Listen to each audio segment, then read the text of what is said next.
शुभम करो तो कल्याणम। बोलिए राजबाई मात की। दीप ज्योति नमोस्तुते। दीप ज्योति परब्रह्म। दीप ज्योति जनार्दन। दीपो हर्तु मे पापम। दीप ज्योति नमोस्तुते।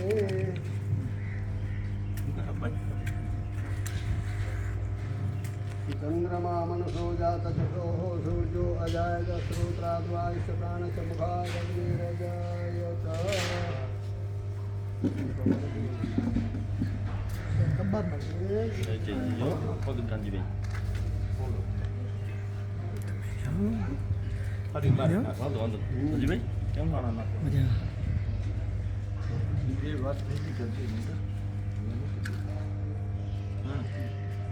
लागे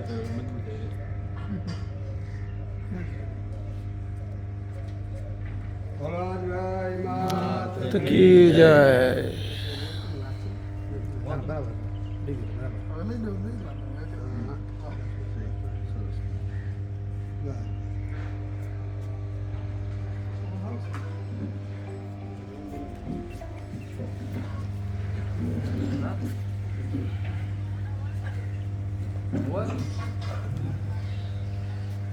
આપણે અત્યારે કળયુગમાં હરેક જગ્યાએ જોઈ રહ્યા છીએ કે જ્યાં જો ત્યાં આપણે ગૌશાળાઓ વિશેષ જોવા મળતી હોય છે અને હરેક જગ્યાએ દાતાઓના સાથ સહકારથી, ગામના સાથ સહકારથી, અને હવે તો એમાં સરકાર પણ પોતાનો ફાળો આપી રહી છે. સરકારને પણ હવે સમજાણું છે કે ખરેખર હવે ગૌ રક્ષા કરવી જરૂરી છે.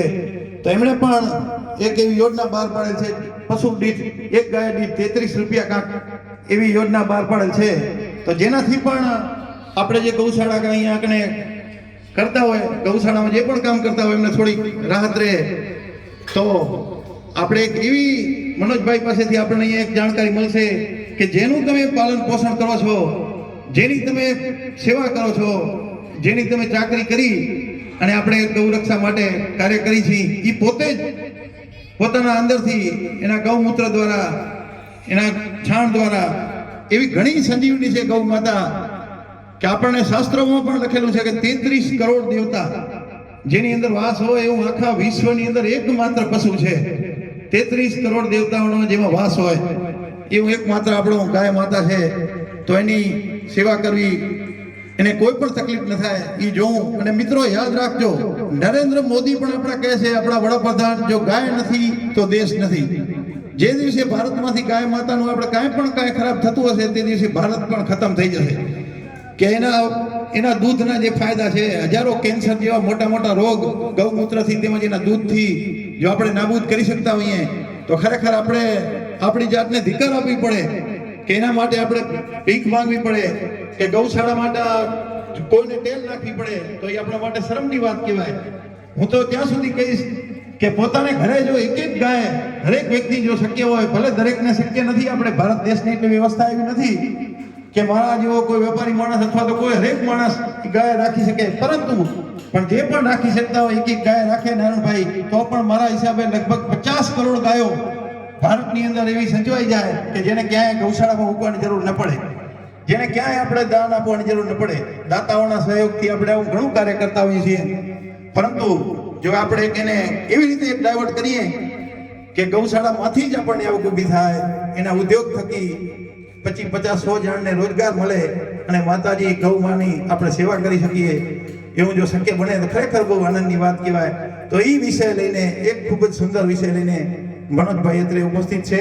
આપણે સૌ એમને સાંભળીશું. એના પહેલા હું 5 મિનિટ માટે સંતોષજીને વિનંતી કરીશ, આપ પધારો અને આપ યથાયોગના શરૂઆત આપણે કરાવો, જેનાથી આપણે આ કાર્યની સંપૂર્ણ ખ્યાલ આવે.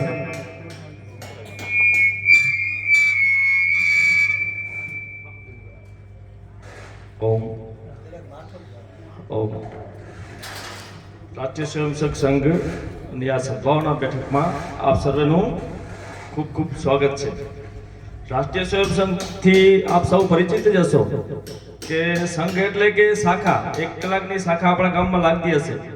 એમાં રમતગમતો થાય, બૌદ્ધિક કાર્યક્રમો થાય, અલગ અલગ આપણા ઉત્સવો પણ આપણે ઉજવતા હોઈએ છીએ. એ રીતે સમાજમાં કામ કરવું હશે તો સંઘની શાખાથી બહાર સમાજમાં જશું તો ગ્રામ વિકાસ, ગૌ સેવા, પર્યાવરણ, ધર્મ જાગરણ, કુટુંબ પ્રબંધન એવા અલગ અલગ વિષયોને લઈને સંઘ પોતાનું કાર્ય કરતું હોય છે.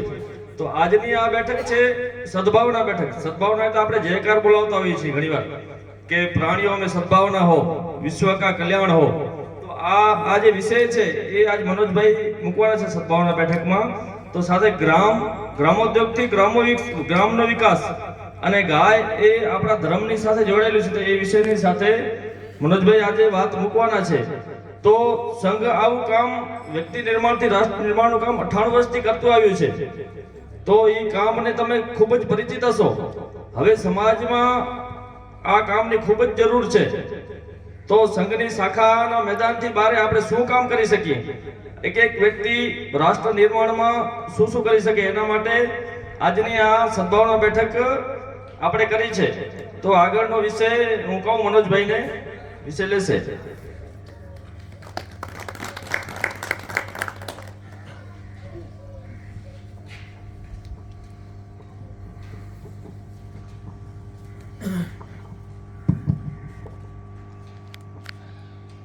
ઉપસ્થિત સર્વે મારા વંદન. મંચસ્થ સર્વે આગેવાનો તેમજ ઉપસ્થિત સર્વે ભાઈઓ બહેનો સર્વે મારા નમસ્કાર, વંદન.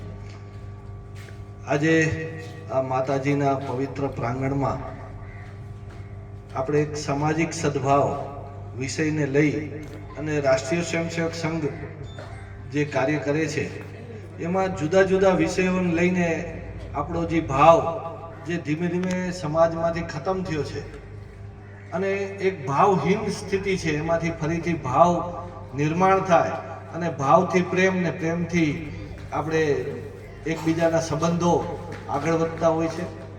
આજે આપણે સંબંધો છે પણ ખાલી નામના સંબંધો છે.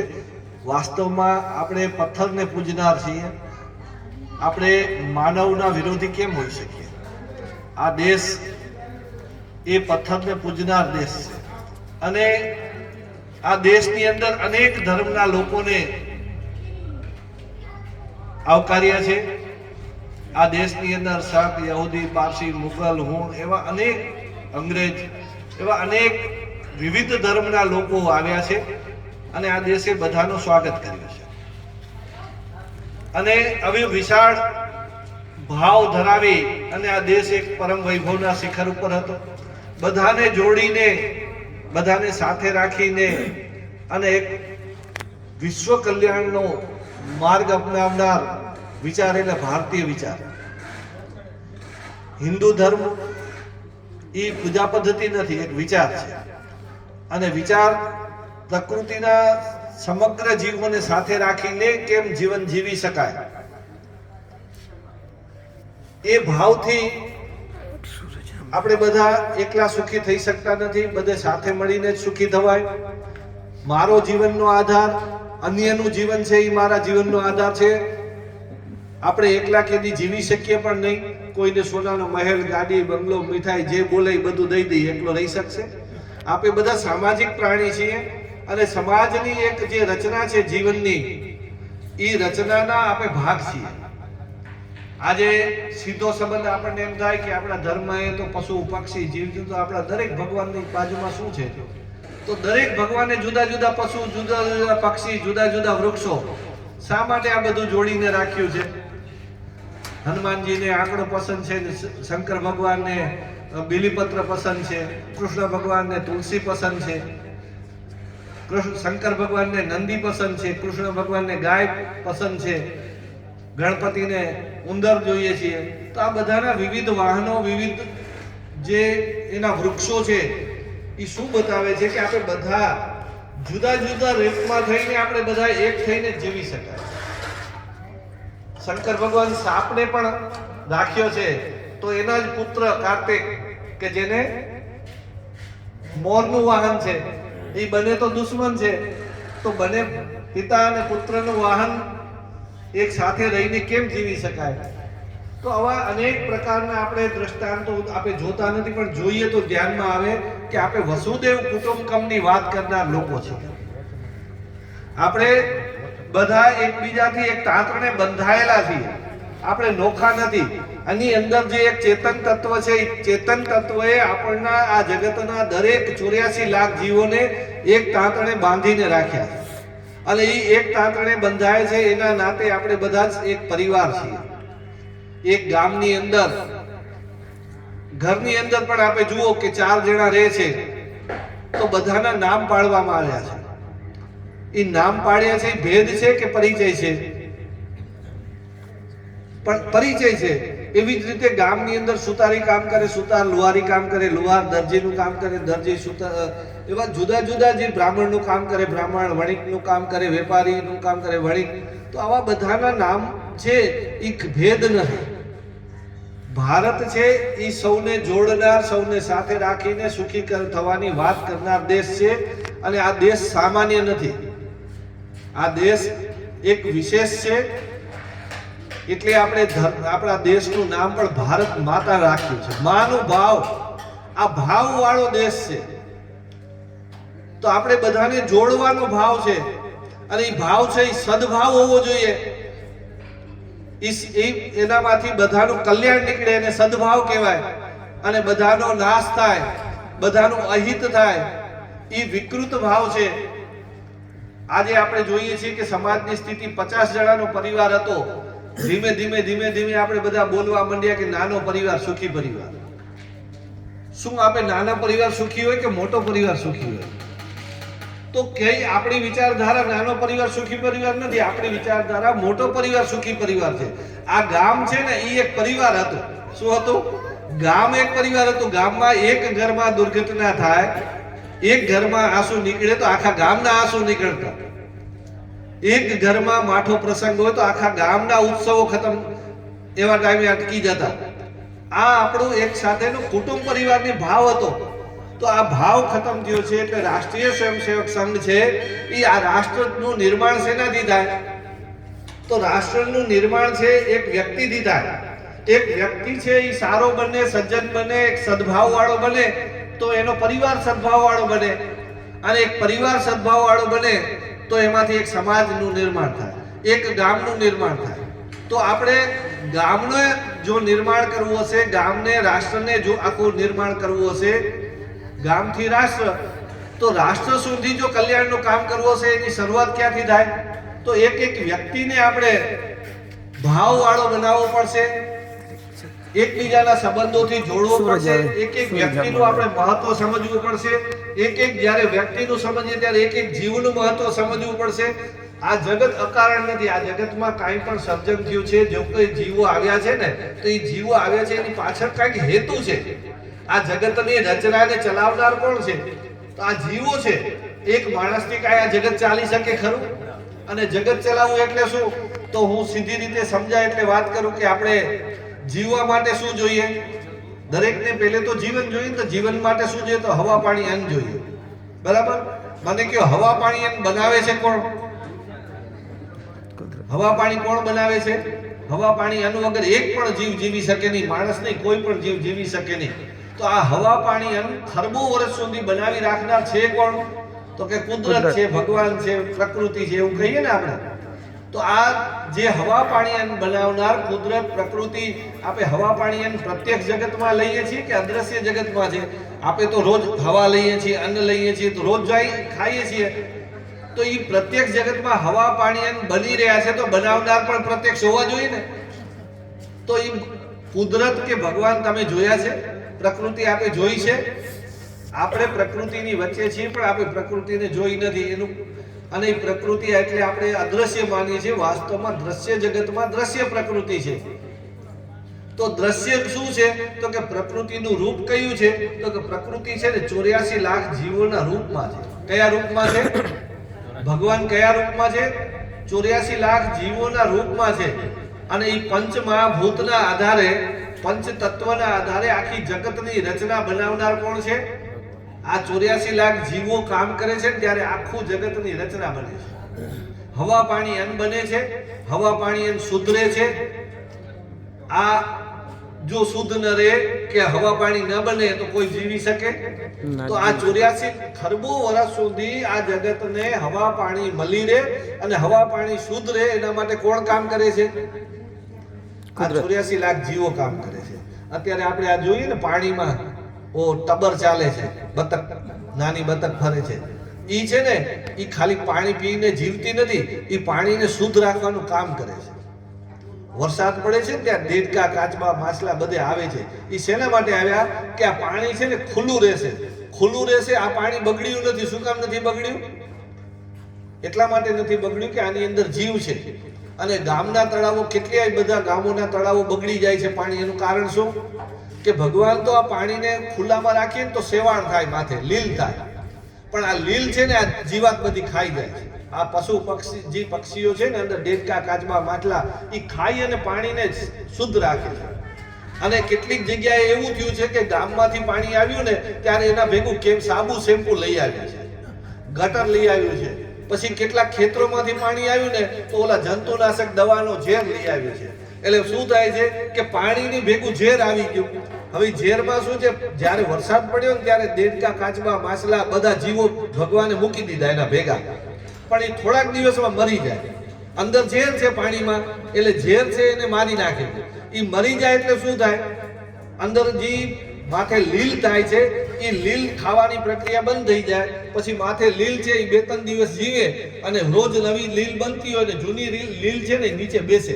નીચે બેસે એટલે કાદવ થાય અને ધીમે ધીમે શું થાય, પાણી છે ને બગડી જાય. જે 2-4 વર્ષ સુધી તળાવ નતા બગડતા ઈ આજના ખુલ્લામાં પાણી રાખી નથી શકતા. એટલે આપણે તળાવ સંસ્કૃતિમાંથી આવ્યા પછી કુવા સંસ્કૃતિમાં, કુવામાંથી આવ્યા પછી બોરવેલમાં આવ્યા.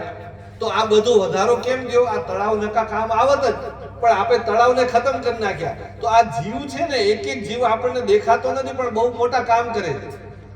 હવામાં આજે ખેડૂતોને યુરિયા શું કામ લેવું પડે છે? એ એટલે લેવું પડે કે જમીનના જીવો મરી ગયા છે એટલે.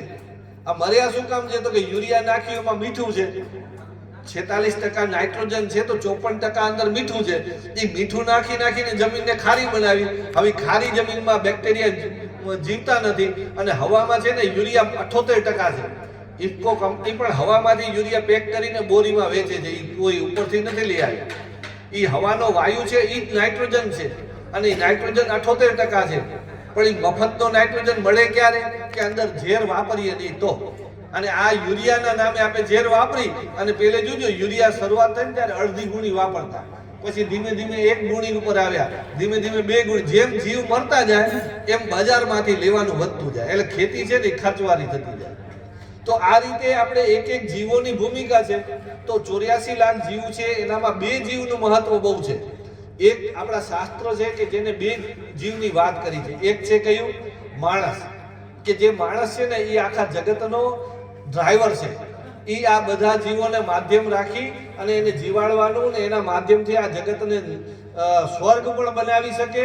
અને આ માણસ ધારે તો આ જગત છે નર્ક પણ બની જાય. આ માણસને બુદ્ધિ દીધી છે, બીજા એક પણ જીવને બુદ્ધિ નથી દીધી. અને કર્મ સ્વતંત્રતા દીધી હોય તો માણસને દીધી, બીજાને નથી દીધી. તો એ માણસ કર્મના નાતે જગતને સુંદર બનાવવાનું હોય, પણ માણસ ભટકી જાય તો શું કરે? જગતને શમશાન બનાવી દે. જે અત્યારે યુક્રેન બની રહ્યું છે, 1 વર્ષની અંદર તમે જોજો એ કેટલો એકદમ સુંદર મજાનો દેશ, હરિયા ભર્યા પરિવાર શું બની ગયા? શમશાન બની ગયા. આ કોનાથી? તો કે માણસની, એક માણસની બુદ્ધિ ભટકી જાય તો શું થાય? તો આ યુક્રેન જેવો દેશ છે ને એ નામ નિશાન મિટી જાય. લાખો લોકો મરણને શરણ થઈ જાય. અને એ જ જો આપણા મોદી જેવા પ્રધાનમંત્રી હોય તો ઝઘડાઓ અટકાવી અને પાછા બધાને જોડી, અને જોડ્યા વગર સુખી નહીં થવાય, લડીને સુખી નહીં થવાય એવો એક વિશ્વાસ ચલાવનાર દુનિયામાં એ ભારતના આપણા પ્રધાનમંત્રી છે. તો આ ભારતના પ્રધાનમંત્રીનો વિચાર ક્યાંથી આવ્યો? તો આ ભારતના દેશમાંથી, આપણે રામમાંથી મળ્યું છે, આપણે કૃષ્ણમાંથી મળ્યું છે. આવી શક્તિ રૂપા આવા દેવી દેવતાઓ આપણા દેશને ઘણા મળ્યા છે, જેને આપણને દિશા આપી છે. પણ આજે આપણે શું કરીએ છીએ કે રામનવમી ઉજવીએ, મીઠાઈઓ ખાઈએ, કપડાં પહેરીએ અને રામનવમી ઉજવીએ, પણ રામની વાત માનીએ નહીં. કૃષ્ણ ભગવાનની જન્માષ્ટમી ઉજવીએ, નંદ ઘેરા નંદ ભયો જય કનૈયા લાલકી કરીએ, મીઠાઈઓ ખાઈએ, ભેગા થાઈએ, મંદિરે જઈએ, દર્શન કરીએ, પણ કૃષ્ણ ભગવાને કીધેલી વાત માનીએ નહીં. તો શું થાય? આપણે ધર્મ છે ને એ વાત કરવાથી ફાયદો થાય, ધર્મની વાતો કરવાથી ધર્મનો ફાયદો થાય, કે ધર્મની વાતો સાંભળી અને આપણે જીવીએ તો ફાયદો થાય. પણ અત્યારે કાર્યક્રમ ક્યાં અટકી ગયો છે ખબર છે? કે મને 2-3 શ્લોક આવડી ગયા ને એટલે હું માની લઉં કે હવે હું ધર્માત્મા બની ગયો. પણ એ શ્લોકને અર્થઘટન કરી એને આપણા જીવનમાં ઉતારીએ તો એના ફળ ચાલુ થાય. મીઠા ફળ ક્યારે મળે? કે એમાંથી કાંઈ ફળ ઉગે તો ને, ખાલી શ્લોક બોલવાથી ફળ ન ઉગે. એને ખોલીએ તો ભારત દેશ પાસે વિચારધારા છે, પણ વિચારધારાને ઉપર છે ને આ અંગ્રેજોએ ધૂળ ચડાવી દીધી છે. આ ખોટું શિક્ષણ આવ્યું ને, એ શિક્ષણે આપણને ધર્મને નીચો બતાડ્યું, આ ગામડાને નીચું બતાડ્યું, આ આપણી ભારતની વિચારધારાને નીચી બતાડી અને પોતાની વિચારધારા થોપવાનો પ્રયત્ન. ભારતની વિચારધારાનું નામ છે યોગવાદી વિચારધારા, એની વિચારધારાનું નામ છે ઈ ભોગવાદી વિચારધારા. એનામાં ને આપણામાં શું ફરક છે? તો આ ભારત છે ને કે દિવસે કોઈ વ્યક્તિ સારું નથી લડ્યું, વિચારધારા સારું લડ્યું. અને વિચારધારા સારું એટલે લડ્યું કે આ દેશનું હંમેશા વિશ્વનું કલ્યાણ કરનારો આ દેશ, અને અંગ્રેજોની જે વિચારધારા હતી ને એ બધાનો નાશ કરનારી હતી અને આપણે કલ્યાણ કરનાર હતા. હવે એ આપણે કલ્યાણ કરનારની સમજ હતી તો નાશ કરનાર કોઈ આવે તો એની સામે કેમ થાય? તો એનો આપણે વિરોધ કર્યો. અંગ્રેજોનો વિરોધ નતો કર્યો, અંગ્રેજિયતનો વિરોધ કર્યો હતો. અંગ્રેજોની જે વિચારધારા હતી એની સામે આપણે વાંધો હતો. તો આ ભારત છે એ યોગવાદી. યોગવાદી એટલે શું? તો કે 2 વસ્તુનો સરવાળો એને કહેવાય યોગ. તો કઈ વસ્તુ? તો કે આપણે છે ને શરીર અને આત્મા છીએ. આપણે શું માનીએ છીએ? ખાલી શરીર માટે નથી જીવતા, આપણે શરીર અને આત્મા 2 માટે વિચાર કરીને જીવન જીવીએ છીએ. બરાબર? મંદિરમાં શું કામ આવીએ છીએ? મને કયો, શરીરને શું ફાયદો? અહીંયા આત્માને શાંતિ મળે છે એટલે આવીએ છીએ. તો આપણે ખાલી શરીર પૂરતી અપેક્ષા નથી. પણ અંગ્રેજોનું શું છે? તો એ લોકો છે ને ભોગવાદી છે, માત્ર શરીરને જીવન માને છે. આપણે શરીર અને આત્માને જીવન માનીએ છીએ. એ લોકો એમ માને છે કે જગત માણસ માટે બન્યું છે, આપણે માનીએ છીએ કે બધા જીવો માટે જગત છે. એ એમ માને છે કે માણસથી જ જગત ચાલે છે, આપણે એમ માનીએ છીએ કે જગત બધા જીવોથી ચાલે છે. એ માત્ર લેવાની વાત કરે છે, આપણે લેવાથી પહેલા અધિકારની વાત, દેવાની વાત કરીએ છીએ. ગાયને માં કીધી પછી એનું દૂધ પીધું. એનો મતલબ શું? કે આપણે સંબંધ બાંધ્યો માતા પુત્રનો, અને જ્યારે માની જરૂર, પુત્રને જ્યારે પોષણની જરૂર હશે ત્યારે માં એને પોષણ આપશે, અને જ્યારે માને પોષણની જરૂર પડશે પુત્ર એને પોષણ આપશે. ધરતીને માં કીધી પછી અન્ન ખાધું, કે જ્યારે ધરતીને કાંઈ માંથી મારું પોષણ થશે, હું મોટો થઈશ ત્યારે મારી માને હું પોષણ કરીશ. તો આ સંબંધ બાંધનારો દેશ છે. ચાંદાને મામા, સૂરજને દાદા, અગ્નિને દેવતા, વાયુને દેવતા, ધરતીને માતા, આકાશને પિતા, તો તુલસીને માતા, ગાયને માતા, નદીને માતા, આ બધા સાથે આપણા સંબંધો છે. તો આ વિશાળ દ્રષ્ટિકોણથી આ દેશની વિચારધારા છે. તો આ લેવાની વાત કરે છે. ખાલી આપણે પેલે છે ને માં બાંધી એની કડે લેશું ને પછી દેવાની વાત કબૂલ કરી છે કે માની હું રક્ષા પણ કરીશ. બરાબર? અને આ દેશ, આ અંગ્રેજો શું છે? ખાલી લેવાની વાત કરે છે. એ લોકો એમ માને છે કે જગત 50-100 વર્ષ માટે, આપણે માનીએ છીએ જગત ખરબો વર્ષ માટે. એ લોકોને એમ છે કે જગતમાં એકવાર આવવાનું છે, આપણે કહીએ છીએ પુનરપી જન્મ 12 વાર આવવાનું છે. એનો વિચારધારા આવી ક્યાંથી છે? તો એની વિચારધારા માણસના મગજમાંથી પેદા થયેલી. આપણી વિચારધારા ક્યાંથી આવી? તો આપણી સનાતન ધર્મમાંથી આવી છે. પ્રકૃતિ ધર્મ છે. આપણે પ્રકૃતિના સિદ્ધાંતો છે એ આપણા ધર્મના સિદ્ધાંતો છે. તો પ્રકૃતિ બધાને કલ્યાણ કરવાનો વિચાર કરે છે, એટલે આપણા સિદ્ધાંતો પણ બધાને કલ્યાણ છે. માણસની ટૂંકી બુદ્ધિ પોતાનું કલ્યાણ વિચારે, એટલે ભોગવાદી વિચારધારા પોતાના એકલાનું કલ્યાણની વાત કરે છે. એ લોકો એમ માને છે કે આ સાધનો આવશે ને સંસાધનથી સુખી થવાય. ભારત એમ માને છે સંસાધનની સમજથી સુખી થવાય. કોઈ પાસે અબજો રૂપિયા હોય તો સુખી છે માની ન લેવાય, બધી પ્રકારની સુવિધા હોય તો એ સુખી છે માની ન લેવાય, અને કોઈ કપડા વગર ઓટલા ઉપર બેઠો હોય તો એ દુઃખી છે માની ન લેવાય. દુઃખ અને સુખ છે મનની સ્થિતિ છે, એ સાધનોથી નથી. અને કોઈ પણ વ્યક્તિ મીઠાઈઓ ખાઈને સુખી નથી થયું, ગાડીઓ લઈને સુખી નથી થયું, બંગલા બનાવીને સુખી નથી થયું. સુખ ક્યારે પણ મળ્યું છે ને તો પરોપકારથી જ મળ્યું છે, બીજાના કલ્યાણથી જ મળ્યું છે. તો આપણે, મને કહો, આપણે પડોશી સારું રાત જાગીએ, ગાય માતાની સેવા કરીએ, કોઈ વૃક્ષને પાણી પીવડાવે તો દુઃખ થાય છે કે સુખ થાય છે? દુઃખ મળે છે. શું દુઃખ મળે છે? સુખ મળે તો સુખ જ મળે છે. અને આપણે જ્યારે બીજાને પરેશાન કરીએ છીએ ત્યારે શું થાય છે? તો આપણે દુઃખ જ થાય છે. તો આપણે એટલી ખબર પડે છે કે આપણે કઈ વિચારધારાના લોકો છીએ, અને એ જે વિચારધારા છે એ વિચારધારા જગતનો નાશ કરનારી વિચારધારા છે, એ બધાને તોડવા વાળી વિચારધારા છે, અને આપણે બધાને જોડવા વાળા છીએ.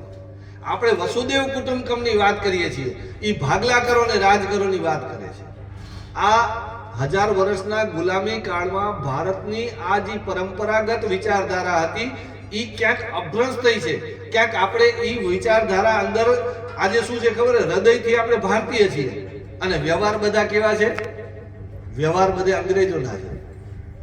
આપણો આજે જે કાર્યક્રમ છે એ આપણે ભારતીય વિચારના છીએ અને ભારતીય જીવનમાં આવીએ એના માટેનો આ કાર્યક્રમ છે.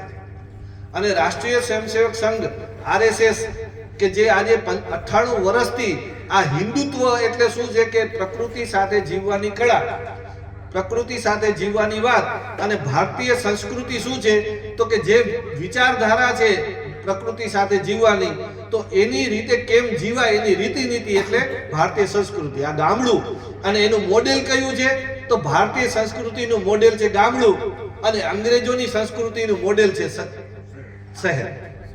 ઈ છે ને દીવા રૂપી પ્રકાશ છે, એમાં ચમક બહુ છે, પણ એમાં દીવાની બાજુમાં પતંગિયું જાય તો શું થાય?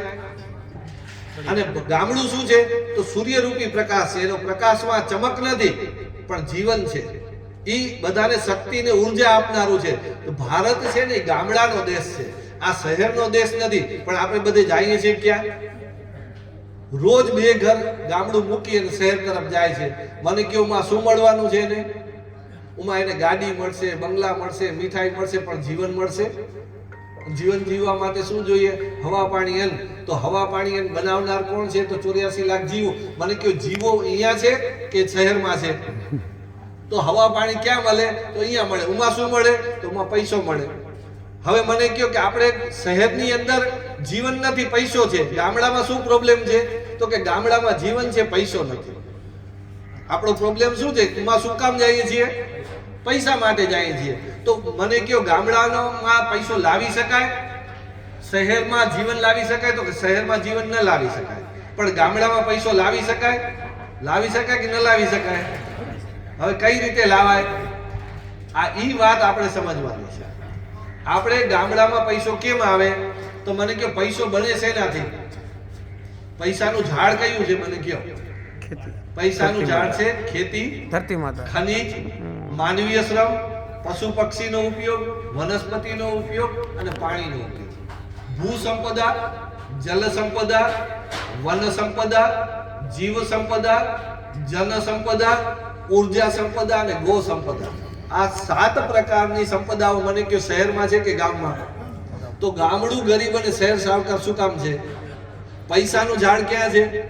ગામડામાં. અને પૈસો ક્યાં છે? સિટીમાં. તો એ ફળ કેમ તોડી જાય છે ખબર છે?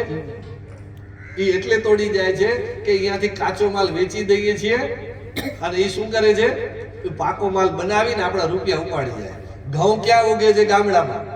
અને બિસ્કિટ ક્યાં બને? સિટીમાં. ખાખરા ક્યાં બને? આ પૈસા ક્યાં જાય છે? બટાકા ક્યાં ઉગે? અહીંયા. વેફર ક્યાં બને? અને કેટલા રૂપિયા કિલો વેફર છે ને કેટલા રૂપિયા કિલો બટાકા છે? કેટલા રૂપિયા કિલો ઘઉં છે ને કેટલા રૂપિયા કિલો બિસ્કિટ? તમે બિસ્કિટ ન બનાવી શકો, વેફર ન બનાવી શકો. મગફળી ક્યાં ઉગે? અહીંયા. તેલ ક્યાં બને? શહેરમાં. તો આપણા ગામમાં તેલની ગાણી ન હોય? ગાય ક્યાં છે? ગામડામાં. દૂધ ક્યાં બને છે? ગામડામાં. અને ડેરી ક્યાં છે? સિટીમાં. શહેરમાં. પીઝા ને આપણે જે ચીઝ ને જે માખણ ને ઘી ને બધું ક્યાં બને? અને અહીંયાથી દૂધ જાય ટેમ્પા ભરાઈને 7 દિવસે વાસી થઈને પાછો અમૂલ લખીને માથે ગોલ્ડ લખીને આપણા ગામમાં આવે. ભેળસેળિયું 7 દિવસનું વાસી દૂધ આવે. એના કેટલા રૂપિયા દઈએ? એના 60 રૂપિયા દઈએ. પડોશમાં ગાય ને ભેંસ ઊભી છે એના કેટલા રૂપિયા દઈએ? એના 25 રૂપિયા દઈએ, 30 રૂપિયા દઈએ. છે કે નહીં? હવે મને કહો ગામડામાં શું ડેરી ન બની શકે? જે કાનજીભાઈ મોડેલ છે કે એ અત્યારે ઘી બનાવે છે 1200 રૂપિયા વેચે છે અને લોકો લે છે.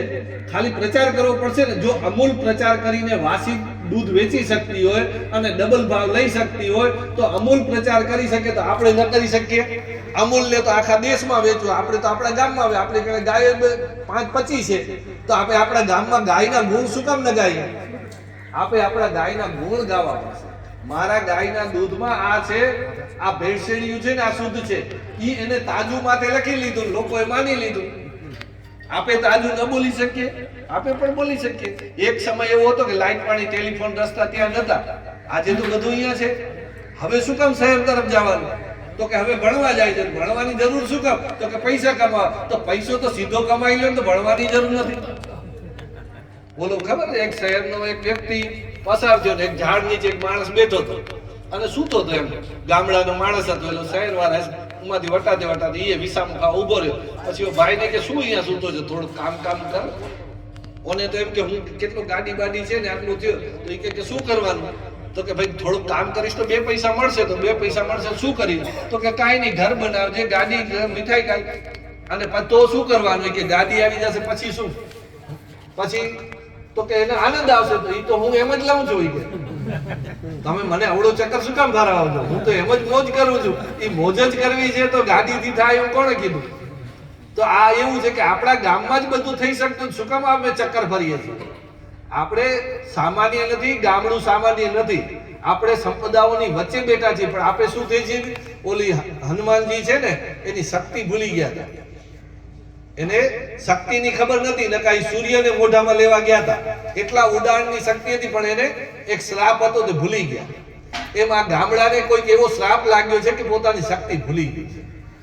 એને કોઈક જાંબુવંતની જરૂર છે કે આ શક્તિ તમે સામાન્ય નથી, આ દેશ સામાન્ય નથી. આપણે એવા ઋષિ મુનિઓના સંતાન છીએ. આ આપણે મોટી ધરોહર છે. આપણે એના વાહકો છીએ. આપણા પૂર્વજો સામાન્ય નતા. એનો ઇતિહાસ તો વાંચો. આ તો ઇતિહાસ ભૂસાવી દીધો છે. સાચો ઇતિહાસ નથી. આપણે પંગુ નતા કે અંગ્રેજોની સામે નીચે પડી જાય. આપણે છેતરવામાં આવ્યા છે. આ ગુલામ થાય એવો દેશ નતો. આ છેતરીને ગુલામ થયા. આપણો સદભાવ હતો જેના કારણે આપણે ગુલામ થયા. તો આપણે સામાન્ય નથી. આપણી શક્તિને ઓળખવી. ગામડાએ પોતાની શક્તિ. અને એક ગાય છે ને એ ઘરને 80% જરૂરિયાત કરી દે. આપણે પરિચય ભૂલ્યા છે. હું તમને યાદ દેવડાવ. ગાય એટલે શું? તો કે અત્યારે ગાયનો પરિચય શું? તો કે 1/2 લીટર દૂધ. અને ઘરે કોઈ ધાર્મિક પ્રસંગ હોય તો પીલું કાઢવું. એટલો આપણો ગાયનો પરિચય. વાસ્તવમાં ગાયનો પરિચય કેટલો છે હું તમને કરાવું. પેલા ગાય ઘરમાં શું કામ રાખતા હતા? એટલા માટે રાખતા હતા કે થાળીનો 1/2 હિસ્સો છે ને પેલા દૂધ, ઘી, માખણ, છાશ હતો. પેલા શું હતું? દૂધ, ઘી, માખણ, છાશ વગરની થાળી નથી. અને એ શક્તિશાળી ખોરાક હતો. અને અડધા હિસ્સામાં રોટલી, ખીચડી, શાક હતા કે નતા? અને રોટલી, શાક, ખીચડી ક્યાંથી આવતા હતા? ખેતરમાંથી. તો ખેતરનું મને કયો ખાતર કોણ દેતું હતું? ગાય દેતી. ખેતરનું ટ્રેક્ટર કોણ હતું? ખેડ વાવણી કોણ કરતું? ગાય હતી. ખેતરની દવા કઈ હતી? તો ખાટી છાશ છિડકતા, દૂધ છિડકતા, ગૌમૂત્ર છિડકતા, રાખ છિડકતા. એ બધું ક્યાંથી આવતી હતી દવા? ગાયથી આવતી હતી. ઘરેથી આવવા જવાનો કેટલો ખર્ચો હતો? એ ઘરેથી આવા મજૂર લઈ જવા, સામાન લઈ જાવો અને ઘરેથી આવ જાવ કરવી. એ બધું કોણ કરતું હતું? તો મને કહો ખેતીનો કેટલો હિસ્સો ઈ હતી ગાય?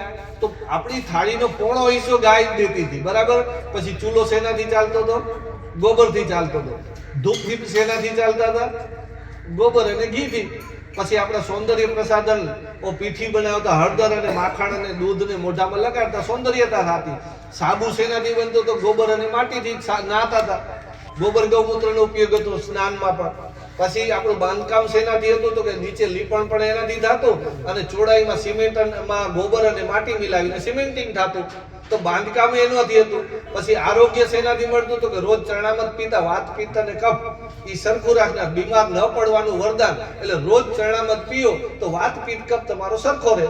તો એ ચરણામૃત દેનારી કોણ હતી? ગાય હતી. તો મને કહો હવે ઘરમાં બાકી શું રહ્યું? તમારું બિલ્ડિંગ બાંધકામ, તમારો ચૂલો, તમારું ભોજન, તમારું આ બધું. અને કપડાં કેવું? તો કપડાં ક્યાંથી આવતા? ખેતરમાંથી. એ કપાસ ઉગતો એમાંથી ખેતી. તો એનામાં પણ ગાયની ભૂમિકા. તો આટલું ગાયનો વિશાળ પરિચય હતો. આજે શું છે મને કહો? આપણે ગોબર શું કરીએ છીએ ખબર? કચરામાં ઉકેડામાં નાખી દઈએ. ઓલું ગંઢો થઈ જાય ને પછી ખેતરમાં નાખી. પછી કઈ હવે તો કામ નથી કરતું. પણ તમે એની વાપરવાની પદ્ધતિ ભૂલ્યા છે. ખાતર એટલે શું? આજે ગામડાને મને કહો કયું ગામ એવું હશે કે જેમાં 1 કરોડથી ઓછું ખાતર આવતું હોય? મને કહો. 1 કરોડ રૂપિયા યુરિયાના આવતા હશે ને આવતા હશે. 1 કરોડ રૂપિયાના ડીએપી યુરિયા આવે છે એક ગામમાં. દેશના કેટલા 6.5 લાખ ગામ છે. આ દેશ ગરીબ થયો છે ને ડીએપી યુરિયાથી થયો છે. એક યુરિયાની કિંમત કેટલી છે અત્યારે તમે લ્યો છો 1200 રૂપિયા એની કિંમત છે, એકચ્યુઅલ કિંમત 3600 રૂપિયા છે, સરકાર સબસિડી આપે છે. ડીએપી ની કિંમત તમને કીધી 3600, એ જ રીતે યુરિયાની કેટલી છે તો 1900 રૂપિયાની બેગ છે ને 300 રૂપિયામાં આપે છે. અને આ બે ની સબસિડી કેટલા રૂપિયા છે આખા દેશની ખબર છે? ભારતનું સંરક્ષણ મિલિટરીનું બજેટ છે 1.5 લાખ કરોડ રૂપિયા, અને આ ડીએપી ને યુરિયા બે જ ઉપરની સબસિડી છે 1.5 લાખ કરોડ રૂપિયા. કેટલી છે? અને એ જ્યારે અનાજ એક્સપોર્ટ કરીએ ત્યારે સબસિડીના પૈસા એક્સપોર્ટ થાય છે. એટલે અત્યારે જે ખેતી છે ને એ આપણે જો ગોબર ગૌમૂત્ર ખાલી વાપરીએ ને આ વનસ્પતિનો જેટલો પણ કચરો છે એ જો ખેતરમાં નાખીએ તો દેશના 1.5 લાખ કરોડ રૂપિયા બચે, અને બધાને બાટી દે તો 1 કરોડ રૂપિયા આવે બધાને. તો આ આપણે વિચાર કરવો પડશે કે આપણે ક્યાં જઈ રહ્યા છીએ. તો આપણે આપણી યાદ કરાવું, ખાતર એટલે શું? સૌથી વધારે ગામનો પૈસો લઈ જતું હોય, બારે લઈ જનારું શું છે મને કહો? ખાવામાં પૈસા નથી જતા, આ ડીએપી યુરિયા ને જંતુનાશક દવાઓમાં જાય છે. તો આ પૈસા આપણે બચાવવા માટે ખાતર એટલે શું? તો કે ભગવાને બનાવેલી દરેક વસ્તુ, ભગવાને બનાવેલી દરેક વસ્તુ જેનો ઉપયોગ પૂરો થાય અને જેનો જીવન પૂરું થાય, એટલે આપણે જે ફેંકી દઈએ એ વાસ્તવમાં શું છે? એ જ ખાતર છે.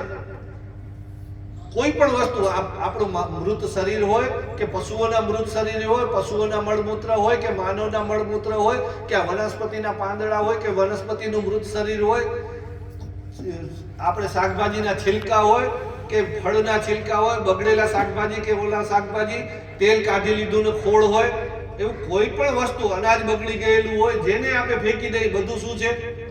ખાતર છે. અને એની ખાતર બનાવવાની રીત તમને કહું તો સાવ સામાન્ય. એ બે પ્રકારના કચરા છે, એક ભીનો કચરો છે ને સૂકો કચરો છે.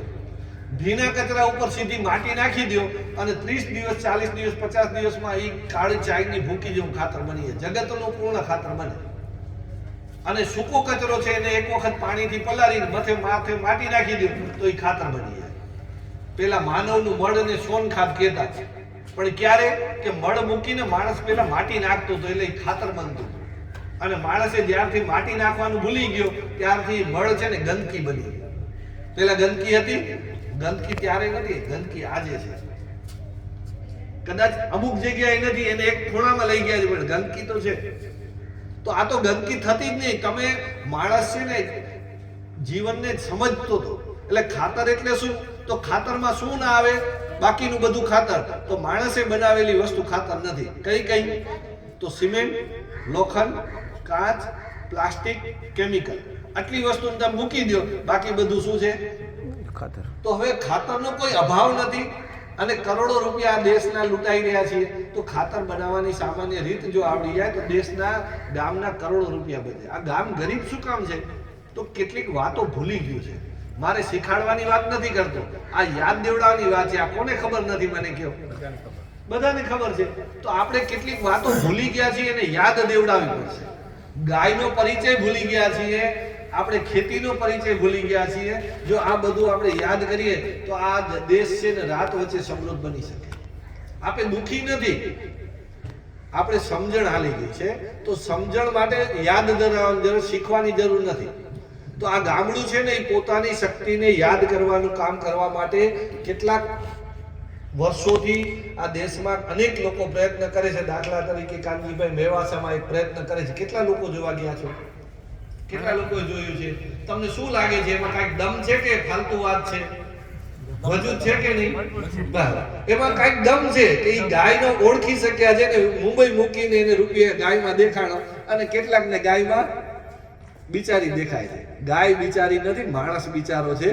ગાય તો જગતજનની, જે દુનિયાનું પેટ ભરે કોણ ભરે છે? ધરતી માતા. અને ધરતી માતાનું પેટ કોણ ભરે? ગાય. એ જગતજનની છે, એ સામાન્ય નથી. પણ આપે બિચારા થયા એનામાં એ બિચારી થઈ ગઈ. એ તો આજે શક્તિ રૂપા છે. આપણા શાસ્ત્રો છે ને વાયક નથી, એને જે કીધું એ સત્ય જ છે. અને ગાય એટલે શું? તો ગાય છે ને સંસ્કૃતિ છે, ગાય છે એ ધર્મ છે, ગાય છે એ અર્થશાસ્ત્ર છે, ગાય છે એ ઇકોનોમી છે, ગાય છે એ પર્યાવરણ છે. ગાયનો બહુ વિશાળ પરિચય છે. આપણા એક પણ શાસ્ત્ર એવા નથી કે જેને ગાયની વાત ન કરીએ. અને ગાય છે ને ખાલી પ્રત્યેક જગતમાં નહીં, ભાવ જગતમાં પણ બહુ મોટું કામ છે. ગાયના આંગણે ખાલી બાંધવાથી તમારા વિચારો છે એ સકારાત્મક થઈ ગયા છે. ગાયની હાજરી માત્રથી તમારી જાણ ખાતર હમણાં મેં એક પેટન્ટ કરાવી છે એન્ટી રેડિયેશન ચીપની. એ ગાય નથી, ગાયનું ગોબર ખાલી મારે રાખવાથી આ રેડિયેશન છે ને, આ મોબાઈલનું રેડિયેશન અટકે છે. અને આનું મેં પેટન્ટ કરાવી છે. અને આ ગાયનો ગોબરને આ કેટલા ગ્રામની છે? 1 ગ્રામની છે. 1 ગ્રામના કેટલા રૂપિયા અમે લઈએ છીએ? 20 રૂપિયા. અને આ વિજ્ઞાન સંમત છે, કારણ કે પેટન્ટ એમને એમ ન થાય, આધાર પુરાવા વગર પેટન્ટ ન થાય. બરાબર? તો આ ગાયના આ ગોબર છે, 1 ગ્રામના 10 રૂપિયા કે 20 રૂપિયા ગણો. આખા દિવસના ગાયનો ગોબરની વજન કેટલું હોય? તો 10 કિલો હોય. તો 10 કિલોના ગ્રામ કેટલા થયા? 10,000 ગ્રામ થયા. 10,000 ને 10 રૂપિયાથી ગુણી દો, કેટલા રૂપિયાનો થયો પોદરો? 1 લાખ રૂપિયાનો થયો. તો ગાયમાં આપણા શાસ્ત્રોએ કીધું કે ગોબરમાં લક્ષ્મીજીનો વાસ છે, તો છે. બસ. તો આ છે ને, આ વિજ્ઞાન આવતા સમયમાં આવવાનું છે ઘર સુધી. તેથી ગાય ગોતવા જશો તો નહીં મળે. ગાય વગર ખેતી અમૃત નહીં થાય. ઝેર અત્યારે જે ઉગાડીએ છીએ ને, એ ઝેર છે. તમને અમૃત ઉગાડવું હશે તો ગાયનું અંદર અમૃત જશે તો એ અમૃત ઉગશે. અને આ શરીરની અંદર પણ જે આ ઝેર ફેલાણું છે ને, અને આ વિચારોમાં પણ ઝેર ફેલાણું છે, તો એને પણ કોઈ કાઢી શકે તો ગાયનું ગોબર અને ગાયનું ગૌમૂત્ર કાઢી શકે. એટલે ગાય છે ને પંચતત્વ ને શુદ્ધ કરનારી છે. જગતની એ 5 અમૃત આપનારી છે. ધરતી તત્વ જ્યારે પણ બગડીને ઝેરીલું થાય ને, તો એ ગોબરથી શુદ્ધ થાય. જલ તત્વ વિશુદ્ધ હોય તો શુદ્ધ કરવું હોય તો ગૌમૂત્ર જ થાય. તેજ તત્વ એટલે સૂર્ય તત્વ વિશુદ્ધ થાય તો એ ઘીથી થાય. આકાશ તત્વ શુદ્ધ થાય તો એ દૂધથી થાય. અને તેજ તત્વ શુદ્ધ થાય તો ઘીથી. અને વાયુ તત્વ શુદ્ધ કરવું હોય તો એ થાય દૂધથી થાય. તો આ ગાયના દૂધ, દહીં, ઘી, ગોબર, ગૌમૂત્ર, આ છે ને એ 5 તત્વ છે, એ 5 અમૃત છે. અને એ 5 અમૃત છે, એનાથી આ જગત પાછું જો બગડી જાય ને, તો એને ઠીક કરવાની કોઈ નીકળે તાળાની ચાવી હોય ને, તો એ ગાય છે. અને ખાલી તમને પ્રત્યક્ષ જગતની વાત કરી, પણ અંદર સંસ્કારો પણ બગડી ગયા હોય ને, તો એનો ડીએનએ પણ બગડી ગયો હોય ને, તો એને પણ ઠીક કરી શકે. એનું પણ એક ઉદાહરણ દઉં. નહીતર આપણે કહીએ ને, રાક્ષસનો દીકરો રાક્ષસ જ હોય. રાક્ષસના દીકરા રાક્ષસ જ થાય. પણ રાક્ષસનો દીકરો સંત બનાવી શકે તો ગાય બનાવી શકે. અને એનો ઇતિહાસ છે કે હિરણ્યકશ્યપ છે ને રાક્ષસ હતો. એના ઘરે પ્રહલાદ પેદા થયા. પ્રહલાદ કોણ હતા? સંત હતા. તો રાક્ષસના ઘરે સંત કેમ પેદા થયા? તો હિરણ્યકશ્યપની પત્નીએ ગાયના પંચગવ્યનું સેવન કર્યું 9 મહિના.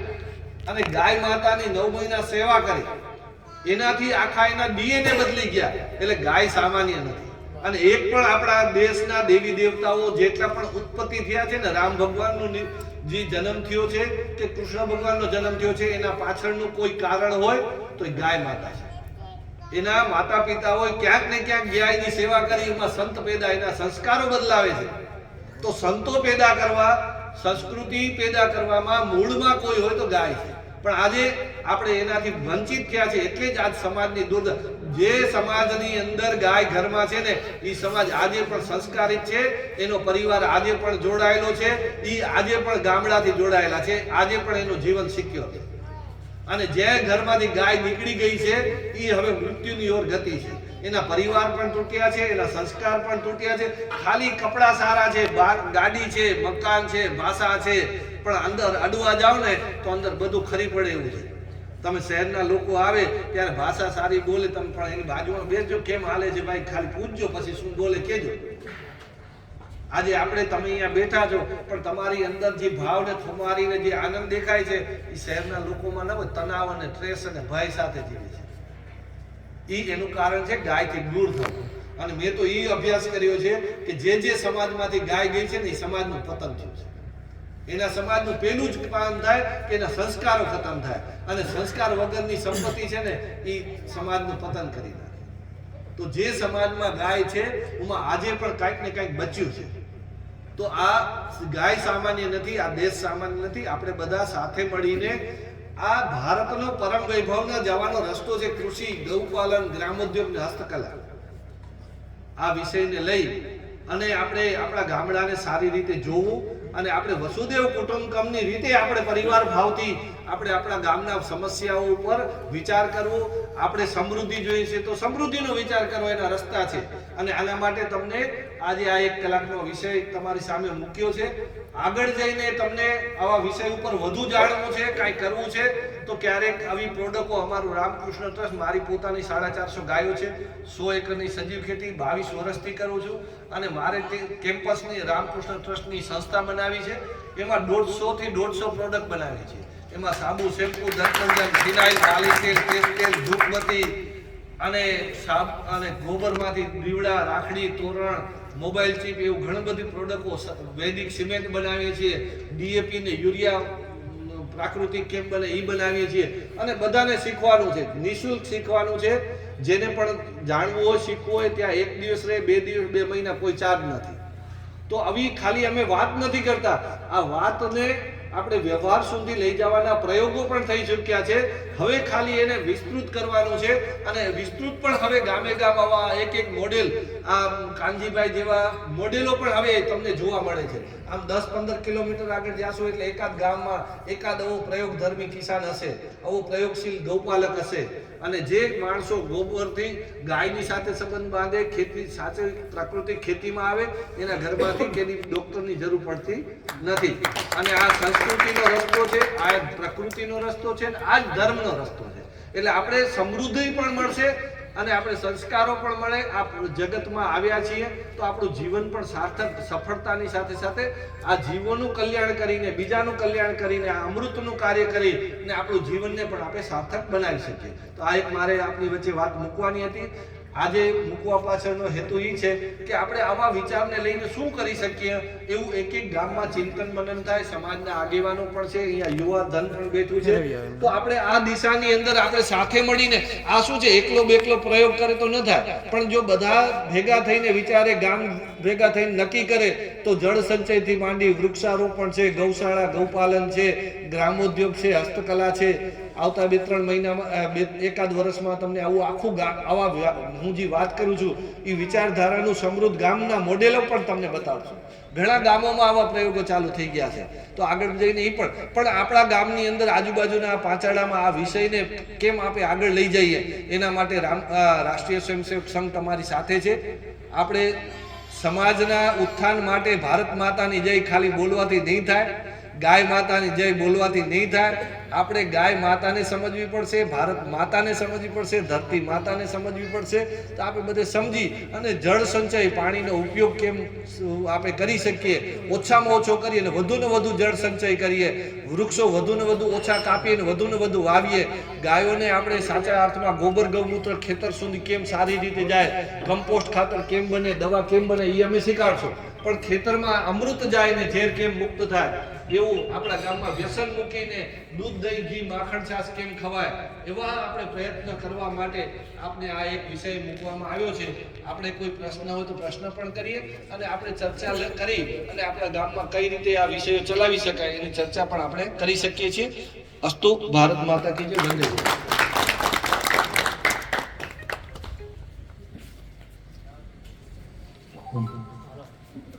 મનોજભાઈ જે વાત મૂકી હિન્દુ જીવન ચિંતન વિશે, કે આપણો સનાતન ધર્મ છે એ આપણા આદિ અનાદિકાળથી પ્રાણીઓથી, પક્ષીઓથી, જીવજંતુથી અને સજીવથી જોડાયેલો છે.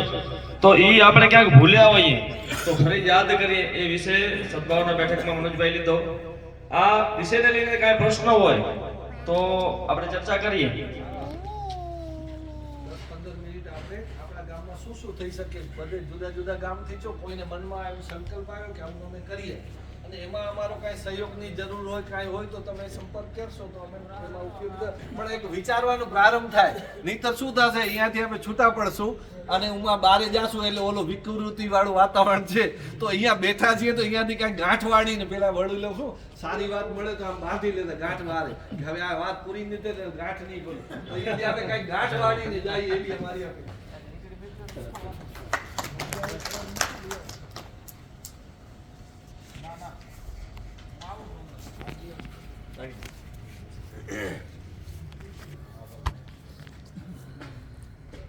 દરેક ગામમાં સદપ્રવૃત્તિઓ તો થાય જ છે, પણ એ પ્રવૃત્તિઓને એક ચોક્કસ દિશા દઈએ, ખાલી અમુક મર્યાદામાં નહીં.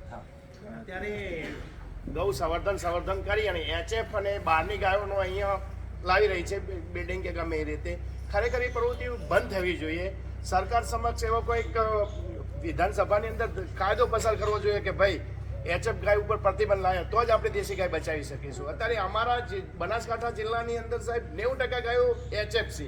જે કાંકરેજ પંથકનો છું, કાંકરેજી ગાય ખરેખર અત્યારે બચી જ નથી, એમ કહું તો અતિશયોક્તિ નથી, કારણ કે 5-10% જ રહી છે ગાયો. અને અત્યારના ખેડૂતો જો ને તો સાહેબ મોટા ભાગના ભેંસો કે હું તો કોઈ ભેંસે નહીં રાખતા, બધા એચએફ ગાયો રાખે છે.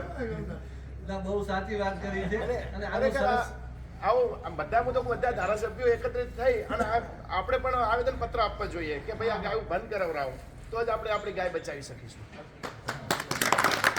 બહુ સારી વાત કરી છે કે આ એક સમસ્યા આપણે ધ્યાનમાં આવી કે જ્યારે દેશી ગાયની વાત કરીએ જર્સીનું ને એનું વાળ છે, પણ આનામાં એવું એક બાબત આપણે સમજવી પડશે કે અત્યારે આપણા પ્રયાસો જે ચાલુ થયા તે પછી છે ને બીજદાન પેલા દેશી ગાયોમાં પણ જર્સીનું કરતા હતા. હવે છે ને એક ઉપરથી કાયદો આવી ગયો છે કે દેશી ગાયમાં દેશી બીજ દાન જ કરવું, ગીર ગાય છે તો ગીરનું જ બીજ દેવું, કાંકરેજ હોય તો કાંકરેજનું, જર્સી ગાયનું બીજ દાન એમાં ન કરી શકાય એવો પ્રતિબંધ આવી ગયો. પણ તમે કહો છો જર્સી ગાયોનો ઉપર પ્રતિબંધ લાવો, એમાં શું છે કે કેટલીક વાત તો એવી છે ને કે એમાં સમાજ જ્યાં સુધી મન ન બનાવે ત્યાં સુધી થાય નહીં. દાખલા તરીકે આપણે ડીએપી યુરિયા બહુ ખરાબ જ છે, જેટલા લોકોને સમજાણું છે.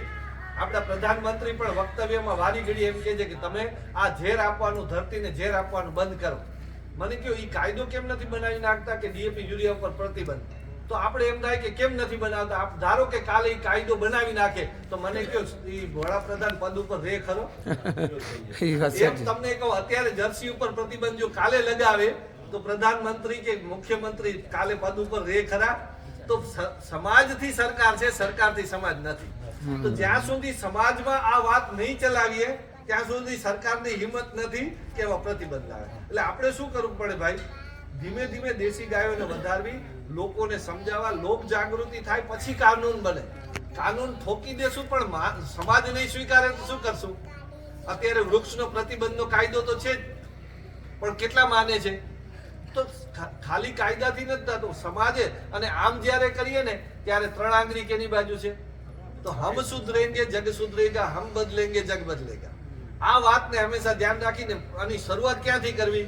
સારા વિચારની શરૂઆત પહેલે આપણાથી, મારાથી થાય, મારા પરિવારથી થાય, મારા પરિવારથી મારા ગામમાં થાય, મારા ગામમાંથી મારા સમાજમાં થાય, સમાજથી રાષ્ટ્ર પરિવર્તન થાય. પણ એક વ્યક્તિના વિચારથી રાષ્ટ્ર પરિવર્તન થઈ. આ એક મર્યાદા છે તમારા ધ્યાનમાં કે અમે એ વિષય તો ખૂબ ચાલે છે, સરકારનું મન બની ગયું છે અને બહુ ઝડપથી હમણાં કાયદાઓ પણ છે ને આ ગૌશાળાને સપોર્ટ કરે એવા કાયદાઓ આવે છે. હમણાં મેં ખાતરની વાત કરી, એમાં લાયસન્સો લેવા પડે છે, આ કરો. હવે એ બધું નીકળી જવાનું છે. હવે ગૌશાળા કોઈક ઉત્પાદનો કરશે ને તો એને સરકારની પ્રક્રિયામાંથી ઝંઝટ નહીં હોય, એને સપોર્ટ કરવાનું, આવા બધા કાયદાઓ ધીમે ધીમે આવી રહ્યા છે. એટલે આપણે જે માંગણી કરીએ છીએ પહોંચે છે, પણ એ સીધો સ્વિચ ઓન સ્વિચ ઓફ નહીં થાય. ધીમે ધીમે માણસે બદલવું પડશે, સરકાર પણ બદલતી જશે.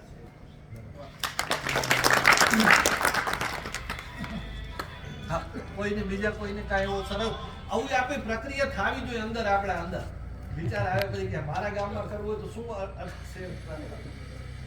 આ વિચારો બહુ સરસ છે, પણ અમારા સર્વે મુજબ એવું જાણવા મળે જી કે આ દરેક બાળક શાળામાં આવે છે અને એના વાલીને એ બાળક કે પપ્પા આમ કરો, મમ્મી એમ કરો તો 100% કરે.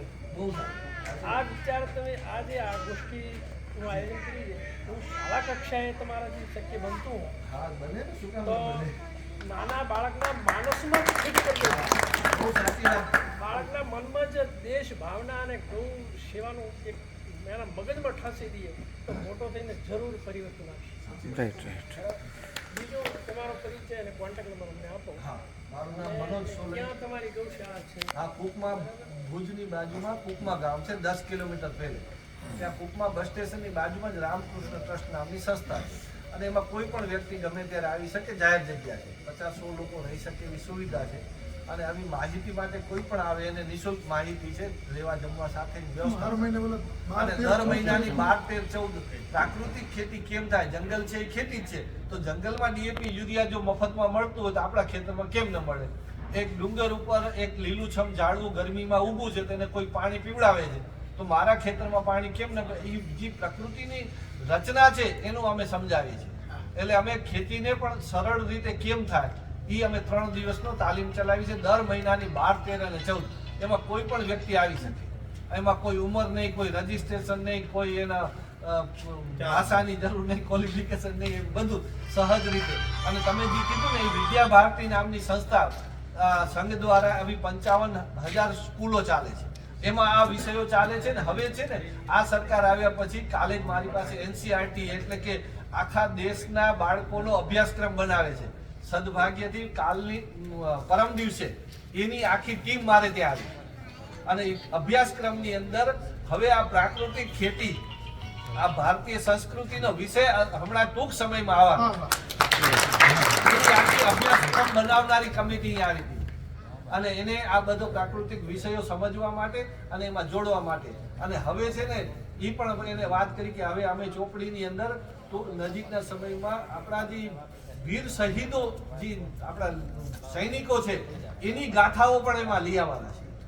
એટલે અત્યાર સુધી આપણું જે ગૌરવ જે હતું એનું નાશ થતો હતો અને આપણું જે ગૌરવ હનન થાય એને આપણે ચોપડીમાં હતું એ બધો બદલાવનો કાળ ચાલુ છે. ધીમે ધીમે એક એક વિષય છે એ આપણું સંસ્કૃતિ ને પ્રકૃતિ ને ધર્મ તરફ આખું જઈ રહ્યું છે. ટૂંક સમયમાં તમને એ બધી સ્કૂલની અંદર આ બધે વિચારો આવી જશે. મારો 98 799 28 100